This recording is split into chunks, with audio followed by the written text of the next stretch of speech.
How deep is your love?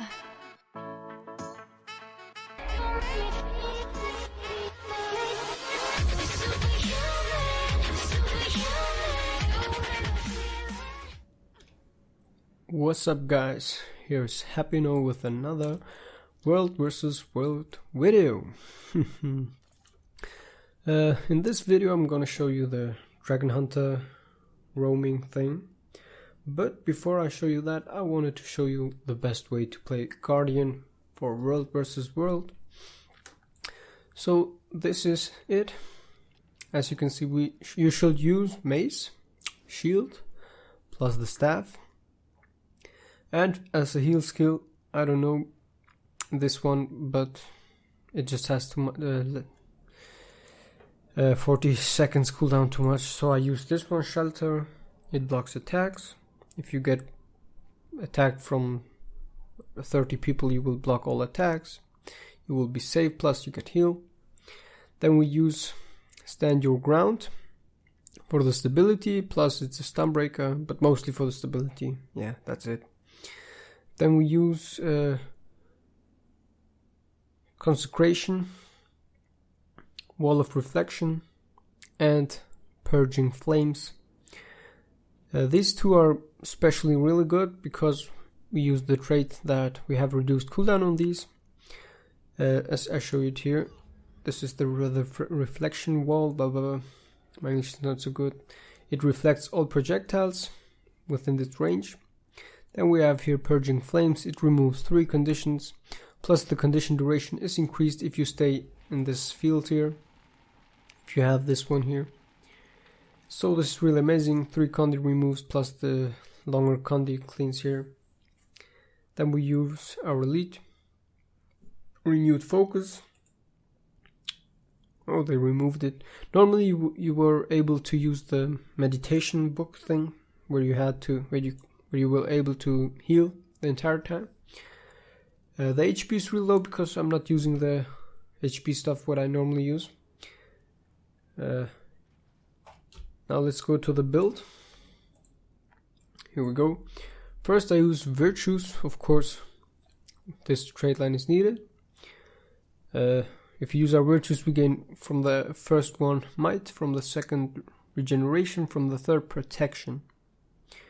Then we have here a master of consecrations. I don't know if I spell it right. Consecrations last longer and have reduced recharge. And that's why you can see it here, 12 seconds. And the other one is 6 seconds. So for 6 seconds, if you stay in that flame circle, you will get reduced cooldown, reduced duration on conditions. Then we have the next virtue of retribution. Gain retaliation every time you activate a virtue. That's just a little bit to reflect some incoming damage. Absolute resolution. The virtue of resolve heals a little bit more. Plus the endurance is by 50% increased. The regeneration of the endurance. On use it removes 3 conditions. Yeah, that's it. Then we have power of the virtues. Deal extra damage for each boon you have. Virtues recharge faster, so these recharge a little bit faster again. For example, this one here has 80 cooldown or something, and now it has 65. Yeah. Then we have I don't know how to spell it. Indomitable courage. I don't know how to spell it right. The third skill, the third virtue, gave us stability. I don't know, 3 stacks for 4 seconds. That's also good because we need a lot of stability on World vs. World. Then we have Valor. We gain an aegis if our HP goes down under 50% HP. The next is Strength of the Fallen. Lose conditions at a set of time interval. Every 10 seconds we lose 1 conditions. Plus if we get down, we will be 33% slower getting down as normal. I don't know how to explain it. We will get less damage or something like that, I don't know. Then we have here Courageous Return. Virtue of Courage is recharged when you revive an ally or when you rally. What does that mean?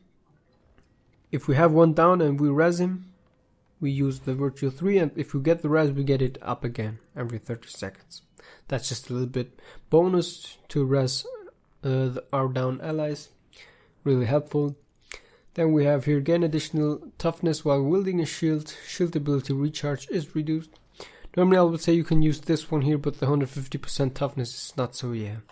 And the shield skill is really good because you gain more defense, plus you can use every 16 seconds this one. Aegis and protection for your enemy allies. And the shield 20 seconds cooldown. Absorption. What am I talking? It absorbs projectiles, plus it has a long duration.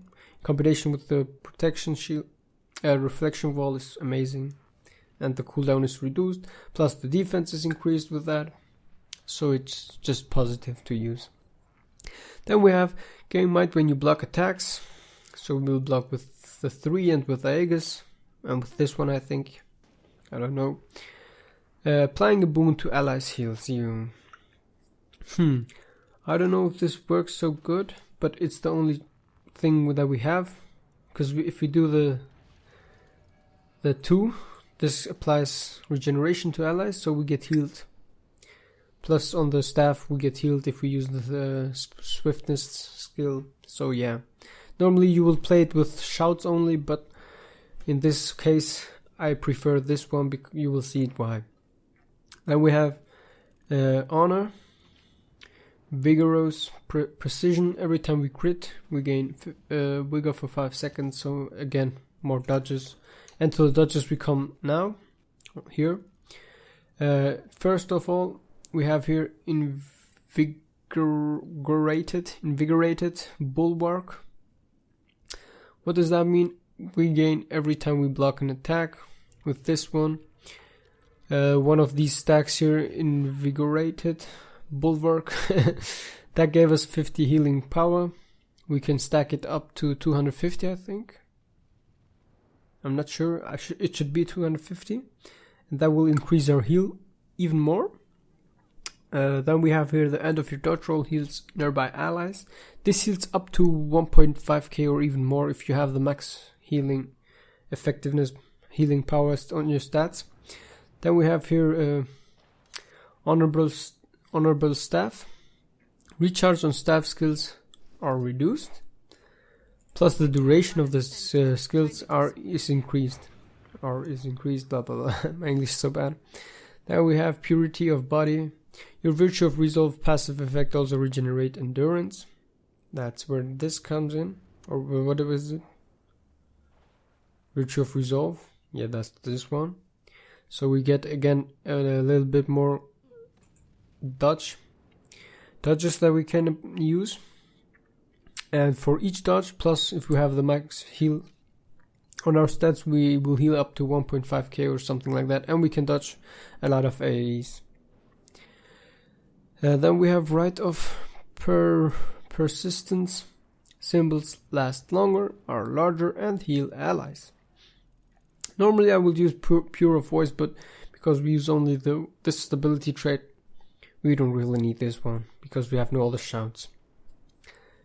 And the other one is you have increased vitality. Healing effectiveness to other allies is increased based on a percentage of your vitality. I don't know, this could be really nice, but I prefer this one because we will heal like, this heals around about 200 each second, and because it stays longer and has boon duration increase, I prefer this one. But I would say you could also use this one, but for this one you need vitality plus what was it, healing effectiveness. But the problem on this one is here that we heal only with this one and with no other skill then, and this one. So that's the problem. Or if we use, I don't know which was it, shout here, heal yourself and allies.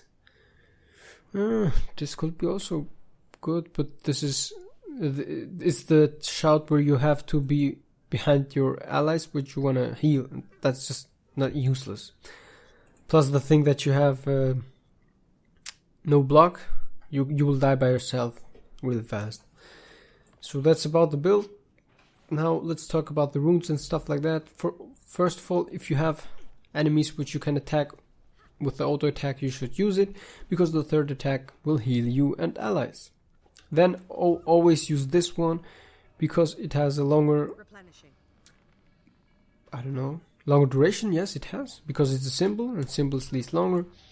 Plus it will heal, double heal once regeneration, and the other extra heal there, plus it deals a little bit damage. Then we have here this one, always use it to block attacks if you have AoE.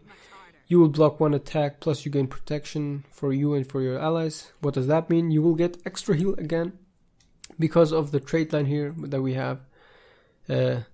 Healing, applying a boon to allies heals you, so that means we can apply protection to 5 persons, plus regeneration, everyone who steps inside of this. Then we have here shield, the reduced cooldown, aegis and protection, extra heal for us again. The shield absorbs projectiles, plus if we pop it, it heals us.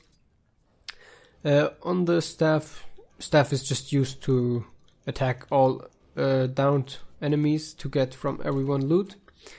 The second skill is usable, but it's kind of hard to use it right. You have to point to the allies. As you can see how large this one here is. There's a symbol, so the duration is again increased, plus it will give you, if your ally swiftness. What does that mean? You will get extra heal, additional heal, plus your allies will gain extra heal, and it deals a little bit damage. Then we have here empower, every 16 seconds, really nice. Every 16 seconds you will get healed max. It does not matter how much healing effectiveness you have. If you are in a Zerg fight, you will heal up really fast. Plus, your allies will gain might, which has a little bit increased duration, but it's not something special. Yeah. Then we have the wall, really good to block choke points where they can rush or something like that, to interrupt enemies. Really amazing skill. The duration is also increased, plus the range is really nice. You can apply it really far away. Stability, I will say you should use it if you have no one who will give you stability. You use it and you go dodge everything and stuff like that. The wall of reflection, I would say if you have your enemies here up here, you will use it here, so they will get the attacks reflected. Why is this useful? More useful than playing with the shouts? The shouts are not so useful, plus they remove only one condition, and in that same time you can just pop this one at 28 seconds. It has a short cooldown as these. I don't know, this one will get 24 seconds, but the other have longer cooldown. This one has about 32. Then you can use one of these, but yeah, the cooldown 60 seconds. 40 is also just too high. And the reflection is much more effective, plus this one here. The good thing is here, purging flames, you can apply it everywhere, so you don't have to apply it by yourself. And yeah, the reflection wall, as you can see, tack, amazing, and they will get attacked by themselves. So about the stats, I have it here. Normally I would use this one, but I have also another set. If I play with shouts, if you want to play with shouts, you can, but you should have the superior rune of the trooper. Wow, I just have the wrong stats on my armor, but I used this one just before the updates of the Heart of Thorns and stuff like that, so that's why I have this one. Normally I use the monk rune or something like that to get maximum heal to my allies. So for the stats you should use vitality, healing power, and I don't know if it's possible to get toughness. But these stats you should have. I have here my normal berserker stuff on. Try to get as much healing effectiveness as you can. You don't really need a lot of HP because you will get healed up really fast. You will see it on another video of mine. Because the defense, you will have about 3k defense with some defensive stuffs. The main what you should focus is healing power. I have, yeah, as you can see it here, vitality, healing power. Well, that's not my real rune, my real amulet. I have a good one, but I'm not having it here. And I can show it you on the weapons, yeah, that makes more sense. I use here once, Sigil of Life, gain a recharge, gain a charge of 10% healing each time you kill a foe. So if we kill 5 enemies, we will get 250 more healing effectiveness for ourselves and for our allies. Plus here, gain health on killing a foe. Normally I would use the one with getting endurance back if you kill someone.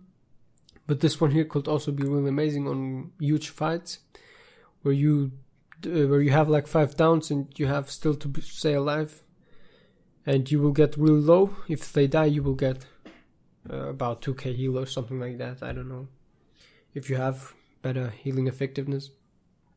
Same on the mace and shield,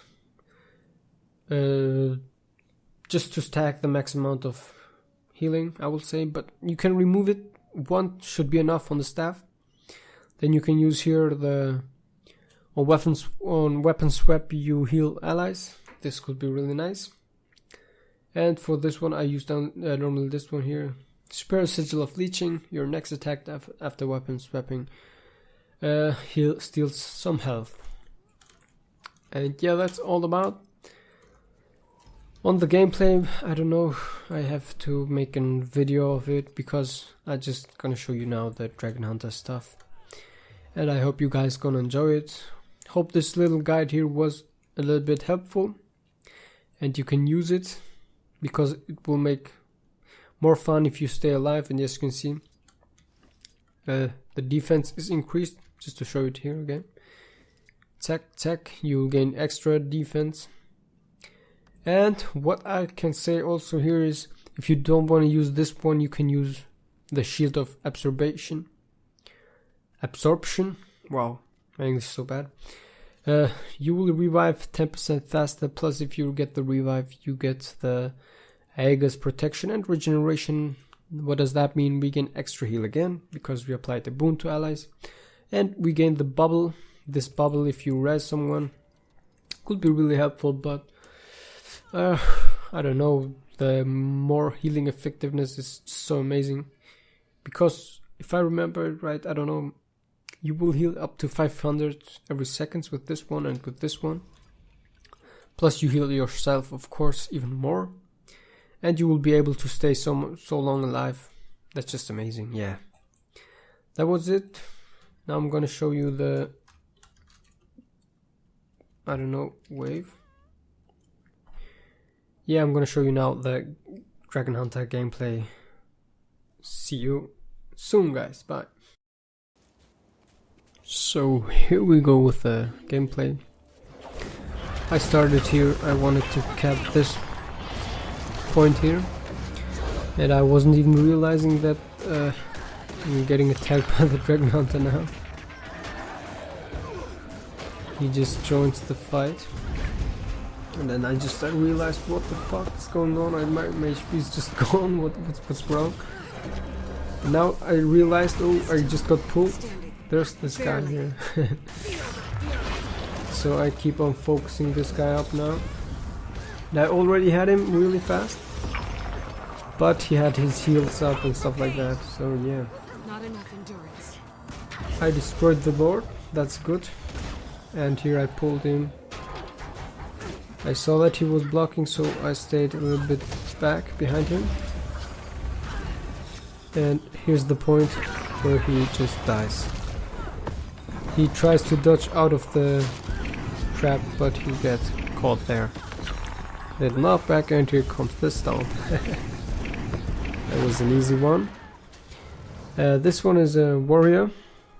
And this is just a short video what I wanted to show you how powerful the DragonHunter can be if you don't look at his traps.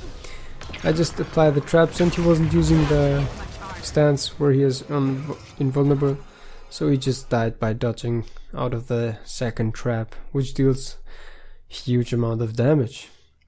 Here's a Revenant. He started really good by keeping me on far, because on the distance attacks with his hammer were really good, because he could also use the blocking projectiles attack, but he wasn't using that. He decided instead to go for close range attacks, but that was a bad idea, and I was able to just finish him up because he don't use the reflection things. And here's another DragonHunter. That's my bell. I played this really bad against him, but he did a major mistake. He just will jump down here into my traps and die immediately, I think. No, here he dies, yeah.